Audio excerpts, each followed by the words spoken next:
Well, good morning, my beautiful people of TikTok. I hope you guys are doing very, very well this morning. So, excuse me. Happy Tuesday, everyone, here on TikTok. And whoever's going to be watching this on other social media platforms across this web, right? So good morning, it's Tuesday. I just wanted to come here for just a little bit, talk about our new case, which is Veronica Butler and Jilian Kelley. Jilian Kelley is a preacher's wife. It sounds like we're getting a lot more information than we had last night when this case was just breaking. It was very, very vague about these two beautiful ladies. So here's what happened. Apparently, the two right there, let me move, there we go, there. Those two right there left to go get Veronica's children. Apparently, now this is what I'm hearing. None of this is confirmed yet. Do your own research. However, it sounds like Veronica's children were at her ex's Wrangler's mother's house. Follow? So basically her mother-in-law's house, okay? These children were at. Wrangler is in rehab according to it's not even news. It's according to the rumors. He's in rehab. And she was going there. She's fearful, from what I'm hearing, fearful of her mother-in-law or her mother-in-law's boyfriend or something like that, from what I'm gathering. Now, why was Jilian going with her? Apparently, from what I'm understanding, Veronica had court-ordered visitation with her children. However, that visitation had to be supervised. So she brought the preacher's wife with her for supervision purposes. I mean, you can't really argue. A preacher's wife that runs a child's program would definitely be a person that would be approved by a court to go supervise a visitation period. They would be okay. So she went with them. Well, the car has been found in Elkhart. I didn't know where Elkhart was. I was unsure last night. Was Elkhart in Oklahoma or was it in Kansas? I'm finding out it's a Kansas town. So they were in Kansas from Hugoton, Kansas, and they were going from Hugoton, Kansas down to Eva, Oklahoma, which was just right over the Oklahoma border in the Oklahoma Panhandle, to pick up the children. Somewhere between their destination, according to the people that were at their destination, they never showed up. So law enforcement went out and looked for them, and they found their car abandoned. Now, here's the rumors about the car. Now, the facts about the car is the car was abandoned, and whatever was in the car raised suspicion, and now law enforcement believes that there are suspicious circumstances surrounding the disappearance of these two ladies. What I'm hearing on the back channels is a little more disturbing. Now, again, you never know when you go to back channels and you have no way of corroborating information. Here's your disclaimer. I can't tell whether this information is true or accurate. I can only tell you this is rumor. This is what I'm hearing. As time goes on, we realize whether those rumors actually hold water or not. So right now, this is just a rumor. I heard that the windows were busted out and there was some blood contained inside the car. Now, again, now you understand why I went through that huge dissertation about the rumor, because I don't know whether it's true or not, and that is a heavy rumor to be spreading. So I don't want to be spreading misinformation, but I also want to give you guys as much accurate information as I can give you. And so the accurate information is they found this car on Highway 95 and Road L in South Elkhart, Kansas. But again, the back channels are adding additional information to that find. And, you know, there is something that made the law enforcement literally immediately. Oh, good morning, Jules. And I know my friend Karen's up in here too somewhere. I know she's here somewhere. I just haven't seen her. So they were in Elkhart. And not only that, but it seems like Elkhart's not too far away from Eva, their final destination, you know? And of course, with the fearfulness, and there is a lot of people that knew her that are stating that, yes, she was without a doubt, fearful of not just the mother, not just his mother, but it sounds like other family members. Sorry, I needed to change my background. And sometimes the best way to change your background is to come over here. So I wanted to go through a few things with you. We looked up Wrangler. We looked up Wrangler Rickman. This is the to Veronica Butler. And he's been charged with distribution, as you can see, and also firearm charges, okay, by a felon, by the way. So he's already a felon. I don't know if he had anything to do with this. You know, custody stuff is really hinky, but I'm not really hearing a lot of fearfulness. I mean, I don't know if he was abusive to her or anything like that. I really just don't know, okay? I'm looking for the information, but right now I'm flying in the dark. So I'm just trying to advocate for these two beautiful ladies. And then we're going to move over to Sebastian Rogers, right? Sebastian Rogers, the 15-year-old autistic boy. That story is just weird on top of weird. But this guy's a bad guy. You know, beautiful children, though. What beautiful children. And again, she just seemed very happy. She loved her family. But what happened? What happened? But it does, everything, in all fairness, centers around her. It seems like whatever happened to them is involved in her life somehow, not the preacher's wife. You know, we did dive into the preacher's wife. We dove into the preacher, you know, and I hate doing that, especially I'm a very religious Christian woman. You know, I don't want to look into a preacher as a possibility of hurting his wife. But in all reality, in situations like this, I'm a cyber sleuth. I look into everybody. Okay, nobody's immune from Bullhorn Betty if you're part of any type of crime that I'm covering. Period. That's just the way it is. You're looping. Why am I looping? I don't know why I'd be looping. I shouldn't be looping. I should be just fine. So that's really it for the beautiful ladies. I just really want to advocate for them. If you guys have seen them, know their whereabouts, have any information related to them, please reach out. I think it's 1-800-52, or maybe it's the area code, but I know it's 522-8017, whatever the number is, to the law enforcement out there. It's either 800 or their area code, and it's 522-8017. I remembered the number, I just don't remember the area code or the 800. So there you guys have it. That is for the two beautiful ladies, Veronica Butler and Jilian Kelley, both missing, suspicious circumstances. We need to find them.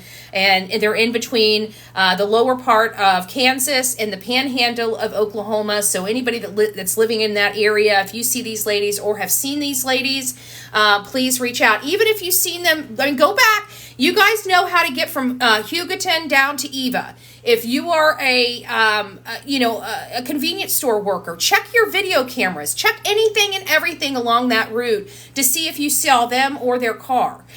We need information to start being funneled into law enforcement. We need to find out what happened to these young, beautiful ladies, and we need to bring some information to their families. That's just all there is to it. Amber alert for Sebastian Rogers. We have been learning and loving this boy right here. He's a 15-year-old autistic boy that disappeared on February 26th. And you're probably thinking, why is February 26th sound so familiar? Well, it's because that's the same day that Madeline Soto also disappeared, right? It seems like that Monday we had some older teenagers disappear from suspicious circumstances. One was found deceased, and her mom's boyfriend is behind bars, and this child right here hasn't been seen or heard since. There's been multiple search parties. There's been some drama brought into this case, and of course there's been a lot of infighting with the family when the family had a good working network prior to his disappearance, and it makes you wonder why. Now the stepfather and the mother have been really receiving the biggest backlash from the community. And they've been receiving the biggest backlash from the community because the community has not seen them getting out there and searching for their son, despite them being military trained, both of them. They haven't put up any posters or flyers, yet they're going on all these news organizations saying they're doing everything that they can to help. And while I can't decipher what kind of scratches are on Chris Proudfoot's arms, he does display some scratches on his arms shortly after Sebastian disappeared. And he is the only one that refuses to answer the public's questions related to where he was during the Sunday to Monday time frame. And he refuses to tell the public. I'm confident he's probably told law enforcement where he was or what his alibi is, but he's being ultra secretive, and I don't understand it. I really don't like it. And then when people question these things, both mom and stepfather get into their RV and leave literally during search efforts. So a lot of stuff and behaviors are just really bizarre and perplexing, and we're just really concerned about Sebastian. And I think what makes us even more concerned about Sebastian is because of all of these weird behaviors that the stepfather and mom are displaying, because it's making us feel like, something happened, something more nefarious happened that they're hiding from the world. And it's not that there's anything proving that. It's just this nagging, gnawing feeling because things aren't making sense. And when they're being questioned, they're being met with, I can't say that because law enforcement told me not to say this. But then when we go to law enforcement and say, hey, did you tell them not to talk to the public? They put out a statement saying we didn't say that. They asked us to tell the public that they can't talk to people. So we're telling the public that, they can make the decision whether they speak with you or not. And that's basically what the Post said. They never said that they told this family not to talk to media or anything else like that. But we're getting a press conference today. I'm really just not hopeful from this press conference at all. I'm hoping that we'll get some new, at least verified details about the case. A lot of the stuff that we're spreading and peddling around here, not just me, but everybody else, it's based on, linking stuff together, not necessarily hard, cold facts that law enforcement can confirm. So I'd like to see them confirm some of the information that we know, or at least think to be true, whether or not it is or is not true. I'm hoping that they finally release what Chris has said to them, or at least Chris's whereabouts that Sunday leading into the disappearance of Sebastian Rogers. But they said that they already forewarned everybody coming to this press conference today that there's not really a whole lot of new information that they can share.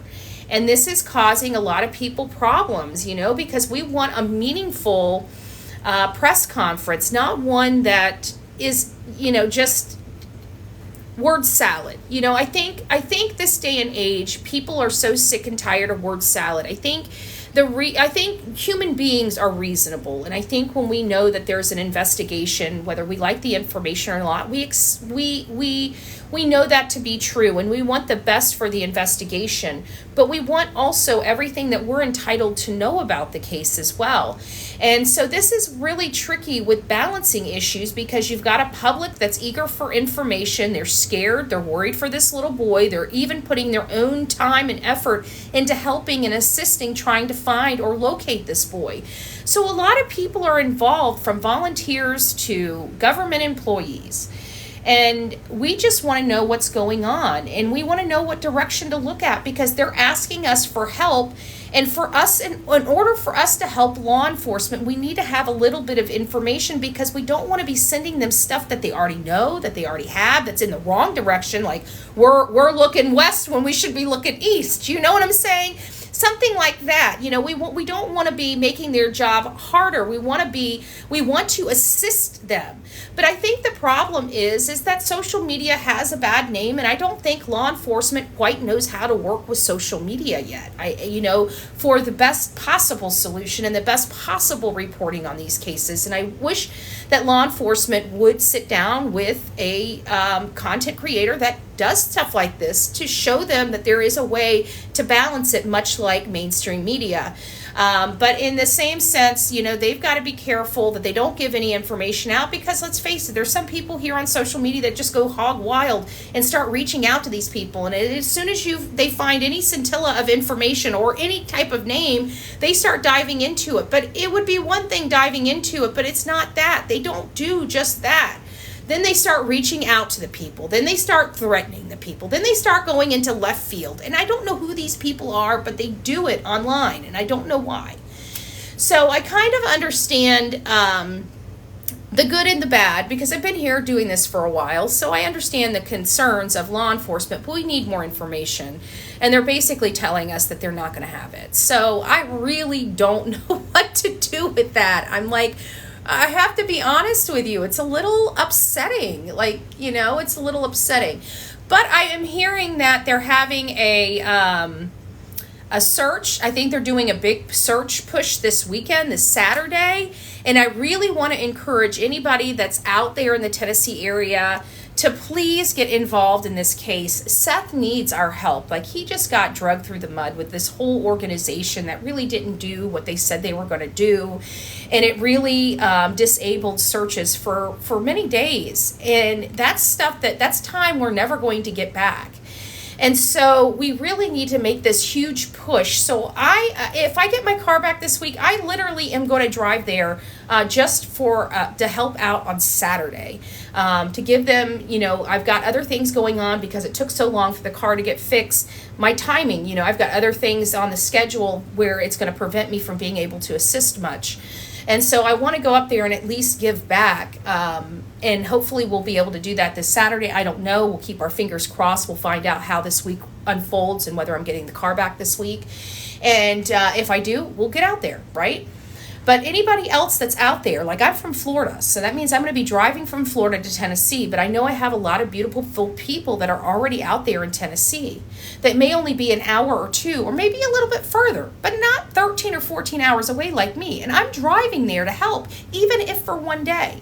And if I can drive 14 hours just for one day to help this boy, if you're in Tennessee, please consider going out there and helping. It's all hands on deck right now. We need to find any information leading to his whereabouts. Each passing day is just a lot more frightful for Seth and the family. So any help you guys can provide would be greatly appreciated. And of course, if you have any information, you can always call this in to 1-800-TBI-FIND.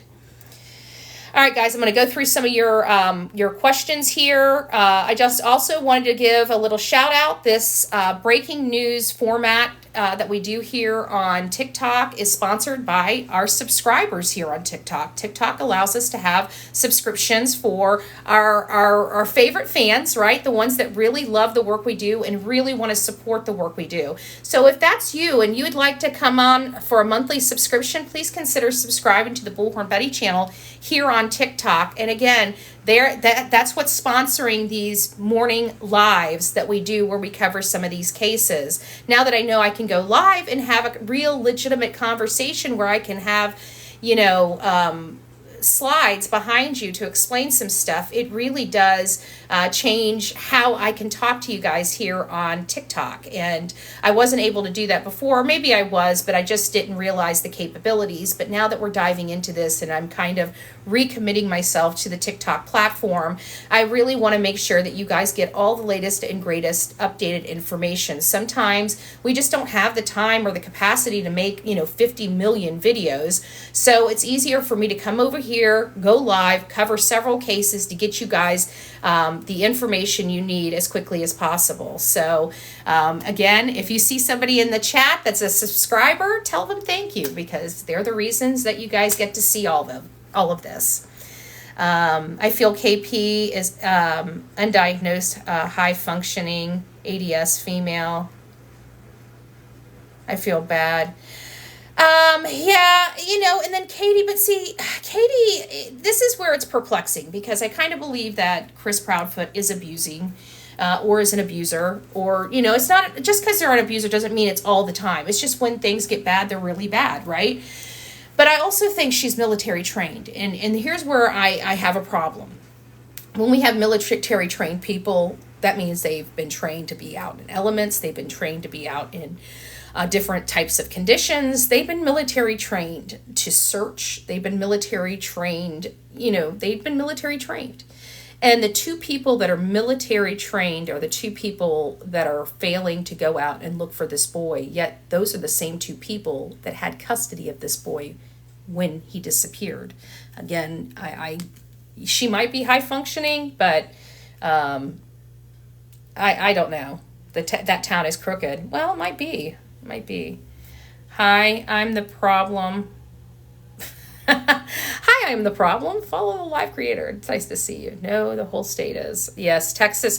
Oh, in Texas is really bad. So all the family that's out there in Texas, all of our coffee club family, TikTok family, whatever, that's out in Texas, you guys, here, this is what I know. And I'm just going to break it down to you, and I'm going to be truthful with you.